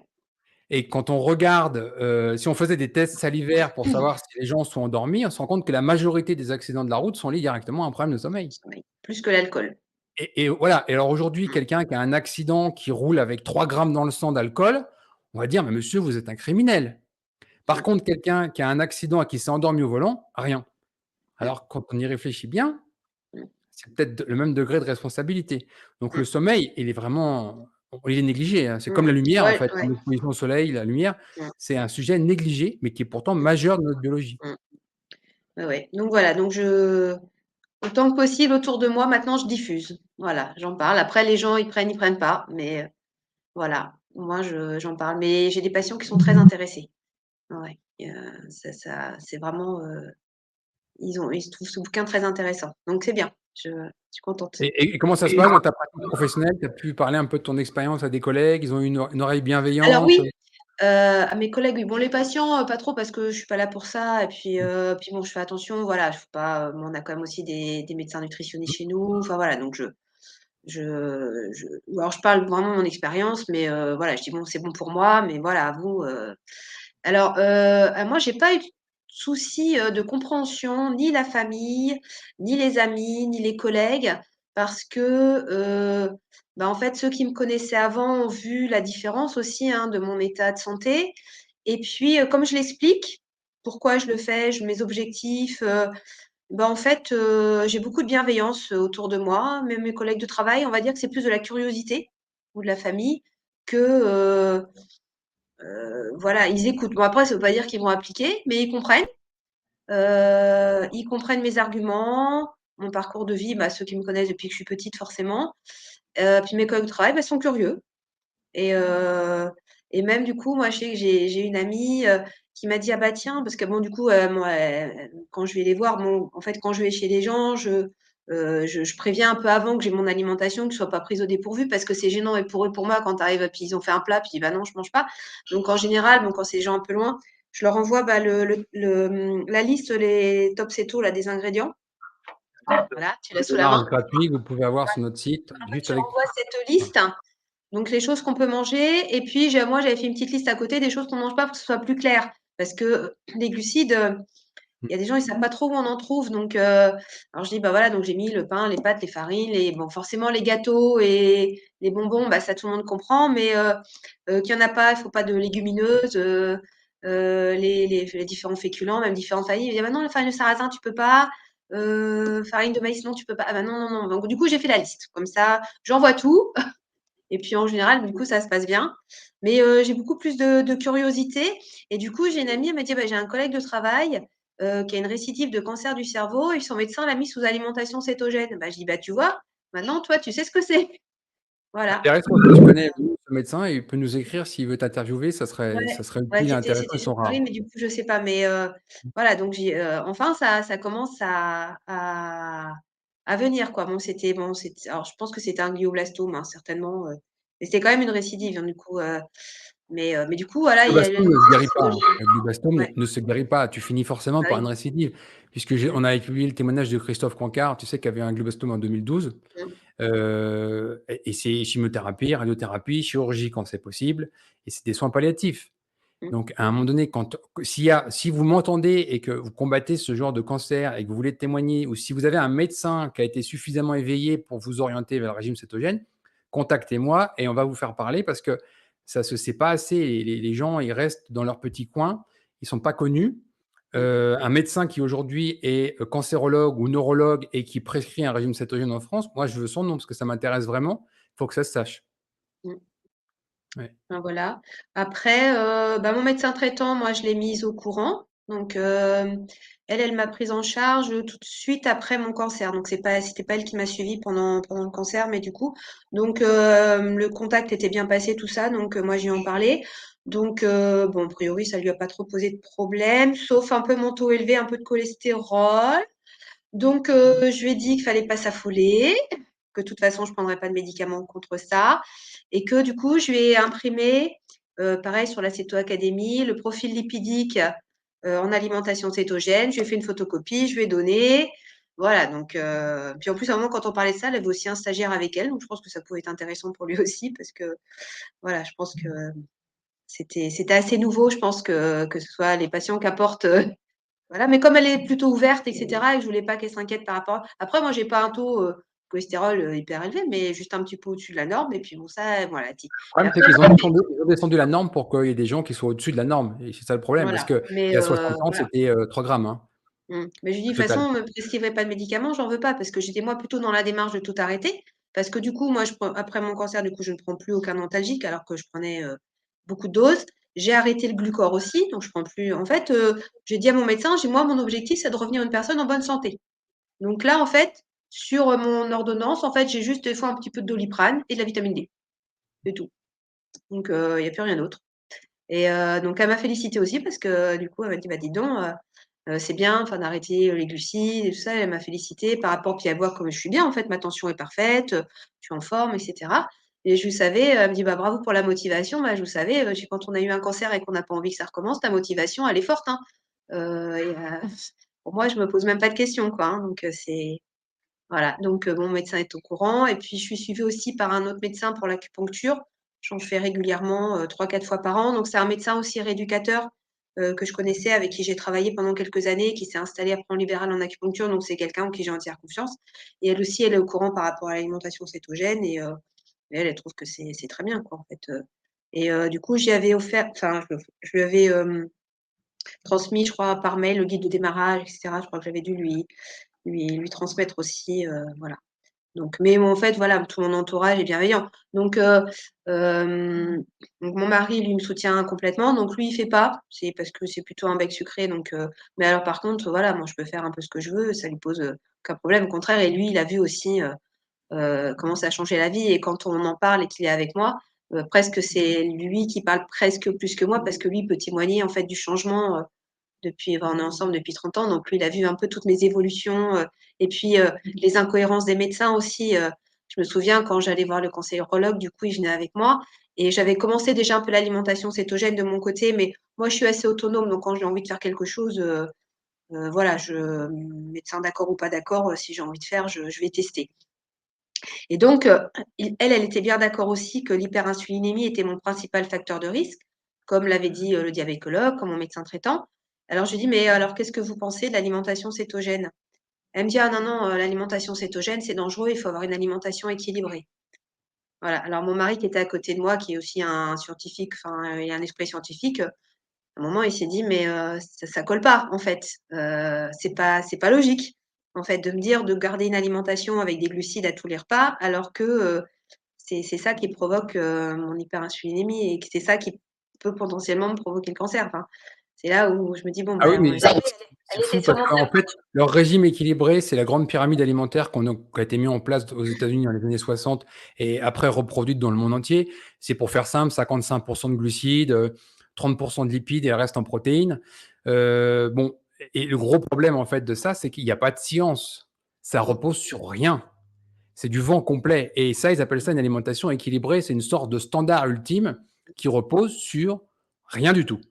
mmh. Et le docteur Djikosi en avait parlé il y a quelques jours dans une Oui, vidéo. C'était un peu j'ai le écouté régime, sa mangez ce vidéo, que ouais. vous voulez, ce qui revient un Ouais. petit peu au même, Mmh, qui repose sur rien.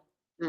Est-ce qu'on a J'ai fait une écouté. étude double aveugle randomisée sur un régime équilibré selon leurs critères pour ce cancer? Ben, non, ça n'a pas Mmh, été fait. mmh, Parce que ça coûte cher en plus ces études sur la mmh, nutrition. Donc c'est des mythes, des croyances et il y a rien. Mais je félicite aussi ton mari parce que, clairement, il a dû voir ton état de santé qui s'est largement amélioré et de mmh, l'autre côté, comme je le dis toujours, il y a jamais personne qui vient au régime cétogène sans un objectif précis. mmh, Donc si on n'a pas une perte de poids, un objectif sportif, une lutte contre la maladie ou quoi que ce soit, au pire, un objectif de longévité, parce que maintenant on sait qu'il y a de la science sur le sujet, bah, les gens, ils ont pas envie de se priver d'aliments qu'ils aiment. mmh, Donc sans cet objectif-là, il y a pas de moteur en fait mmh, pour le faire. mmh. Oui, oui et même moi Malgré quand qu'il y ait plein j'avais de belles raisons. commencé, j'avais dit surtout alors je me sentais tellement bien, je me dis: «Si un jour tu sens que je passe devant une pâtisserie et que j'ai envie de craquer, surtout tu m'arrêtes, quoi». Bon ça s'est jamais fait, hein, mais mais j'avais dit surtout, «Tu m'arrêtes, quoi, il faut surtout pas».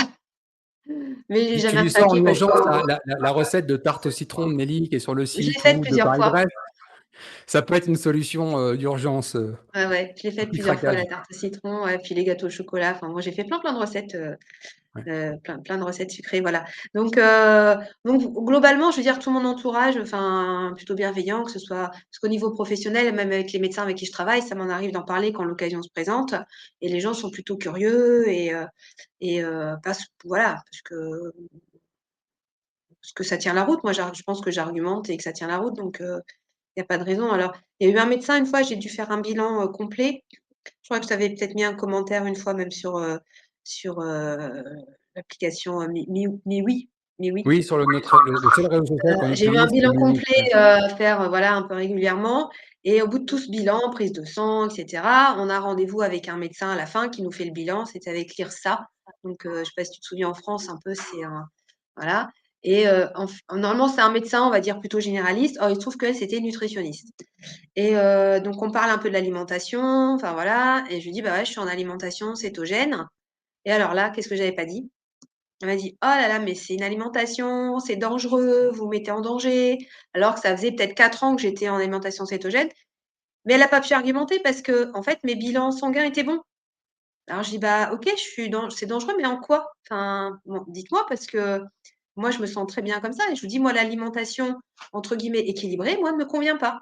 Je dis: «Moi, je me sens très bien comme ça. Je me suis jamais sentie aussi bien». Bon, puis après vite, on est passé sur autre chose, quoi.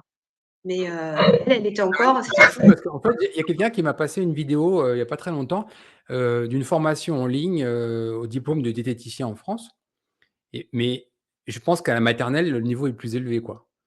Concrètement, ils racontent des choses qui sont juste de la désinformation.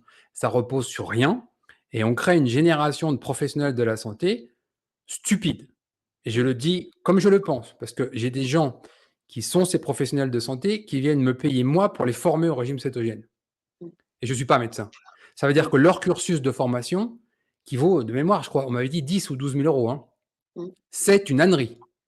Et on a un besoin cruel de professionnels de la santé. J'espère interviewer le professeur Auvin, qui est un des pionniers sur le régime cétogène contre l'épilepsie. Il a équipé 25% des centres français pour former des gens, pour apprendre aux parents, souvent ou aux accompagnants, comment organiser un régime cétogène contre l'épilepsie. Ça veut dire qu'on a bien besoin de ces professionnels qui savent préparer un régime cétogène bien formulé. mmh, Et aujourd'hui, je ne sais pas où ils les trouvent, parce que c'est pas avec la formation standard des diététiciens en France qui est une hérésie, vraiment.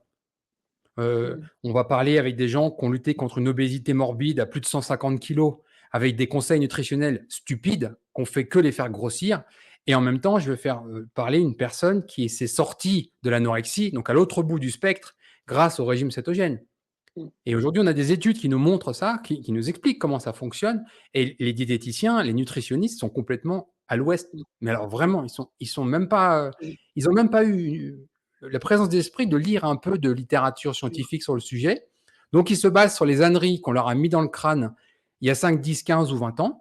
Ou voire plus, parce que moi, la médecin que j'avais vue là, Mhm. elle était pas loin de la retraite et elle me parlait de sa thèse, en fait, qu'elle avait dû faire 30 ans avant ou Et c'est voilà, ce que je dis aussi souvent, les gens sont perdus, par exemple, sur les paramètres biologiques. Les gens me disent: «Ouais, je veux faire une analyse de sang pour savoir où j'en suis».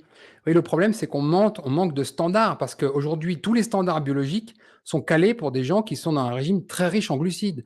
Que ça soit un bilan thyroïdien, que ça soit une analyse sur des micronutriments, des choses comme ça, c'est calé pour des gens qui sont dans un régime riche en glucides.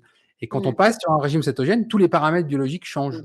mmh, mmh, Donc on peut sortir de ces normes qui mmh, sont pas faites pour nous, mmh, et être en très bonne santé et avoir aucun mmh. problème.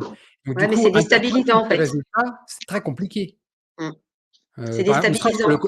ne serait-ce que le cholestérol, on sait très bien qu'au Mmh, niveau du cholestérol, il y a un gros changement au niveau des acides gras, donc les triglycérides baissent, généralement le HDL monte, pour certaines personnes, le LDL monte aussi. Il faut savoir lire ça, quoi. Et encore, mmh, je parle vraiment je survole le sujet parce que le cholestérol, c'est un sujet très compliqué.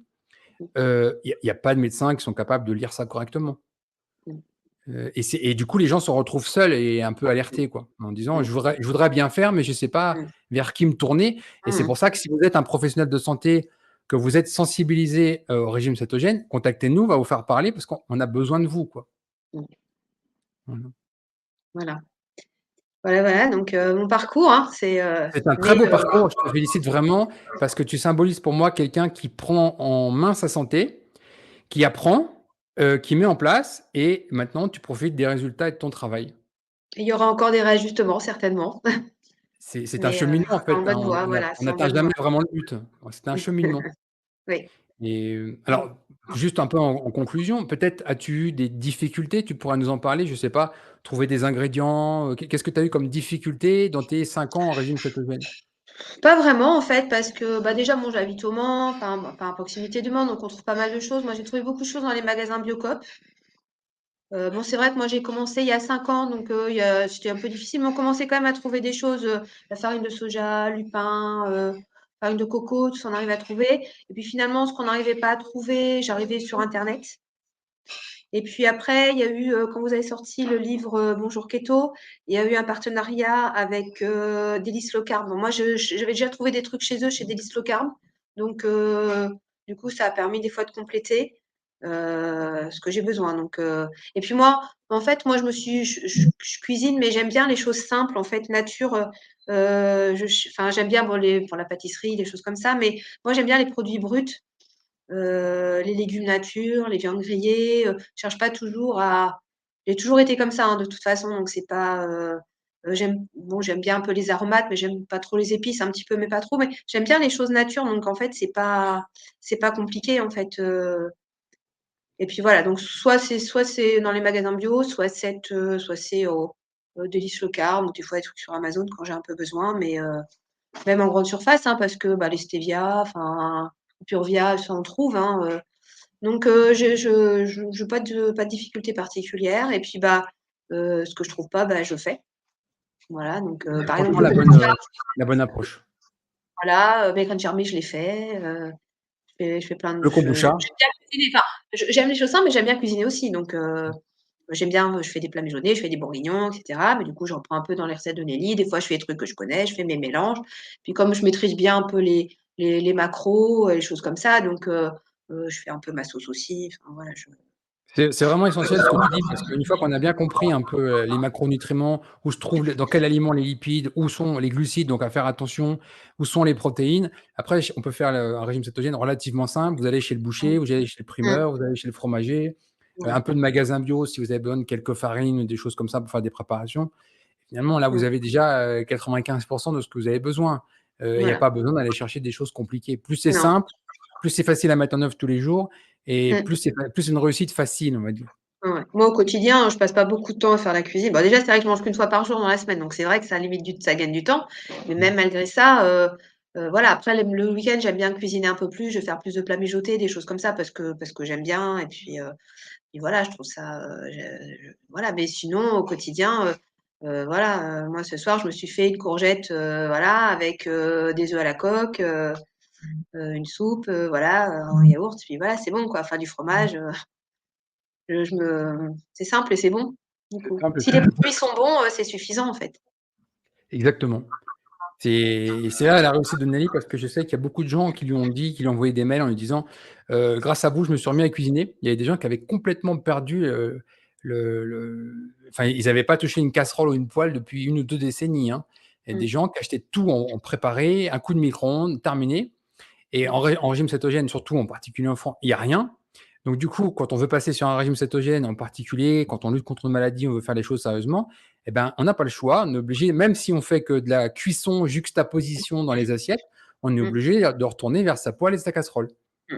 Et les gens, Ouais. bah, redécouvrent les bienfaits de bien manger, assaisonner ses Mmh, plats, amener des aromates. Enfin, c'est pas une mmh, courgette à l'eau, c'est pas génial. Quand on commence à mettre des herbes, un peu de mmh, mascarpone, des lardons dedans, des oignons, et cetera, mmh, ça change tout et les gens reprennent plaisir, en fait, à faire ça par mmh, eux-mêmes. mmh. Oui, oui.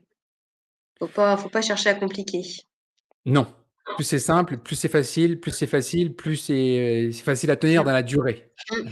Alors que Oui, oui. quand il y a une privation ou quand c'est compliqué, les gens le font 1 mois, 2 mois, 3 mois et Mmh, ça échoue parce que le régime cétogène, c'est pas quelque chose, mmh, qui est, temporaire. On revient pas à «une vie d'avant» entre guillemets, c'est un régime sain, durable pour toute la vie, quoi mmh. Et c'est bon et c'est bon. et c'est goûteux. Je vais te laisser le mot de la fin. Qu'est-ce que tu voudrais dire peut-être en conclusion pour les gens qui hésitent Ouais. encore ou, qu'est-ce que Alors tu moi, voudrais j'en ai passer 2 comme message? conclusions. Il y en Allons-y. a une, enfin, qui est plus par rapport à mon expérience, c'est, personne ne vous connaît mieux que vous-même. Parce que moi, j'expliquais les choses, mes symptômes, et j'étais pas entendue par les médecins, alors que moi, je sentais bien qu'il y avait des choses qui allaient pas. Et on m'a pas pris trop pour on m'a jamais trop dit que c'était dans la tête un peu tout ce qui m'arrivait, heureusement, mais bon, quand les médecins sont démunis, ben, voilà, et ils m'écoutaient pas, en fait. Par rapport comme tu dis, hein, chacun par le bout de sa lorgnette avec ses œillères, mais jamais, globalement ou presque, enfin, sauf un médecin, voilà, mais sinon non. Donc faut se faire confiance, en fait, dans ses ressentis. Ce qui est pas forcément évident parce que, bah, les gens font beaucoup confiance aux médecins, mais faut faire confiance à ses ressentis. Le corps, il exprime des choses, mais il faut l'écouter et moins on l'écoute et plus il va parler fort. Bon ça marche en kiné, mais ça marche en sophrologie aussi, hein, pour mes 2 métiers. Ça, je l'explique aux gens et puis la deuxième chose, alors ça, c'est une phrase que je redis souvent à mes patients, c'est que rien n'est interdit, tout est question de dosage. Quelle que soit la Ça, c'est souvent ma petite formule que je répète souvent parce que les patients me disent: «Est-ce que j'ai le droit de faire ça? Est-ce que j'ai le droit de faire ça? Je peux faire ci, je peux faire ça?» Enfin, ils cherchent et je leur dis: «Non, mais rien n'est interdit, tout est question de dosage». Ça me va. Voilà. Bah, c'est une très belle conclusion, pour ce précieux témoignage. Ça fait 1h30, tu vois? Je pense que, tu vas aider beaucoup de gens parce que le syndrome, auquel tu étais touché, je connais d'autres personnes qui sont touchées et il sera très utile. Bah, j'espère. Mmh, Je te remercie beaucoup bien. pour, ce précieux témoignage. Bah, c'était un plaisir. 5 ans en régime cétogène, toute ta vie devant toi en régime cétogène maintenant, Sans médicaments et en bonne sans santé. médicaments. À très bientôt! À bientôt.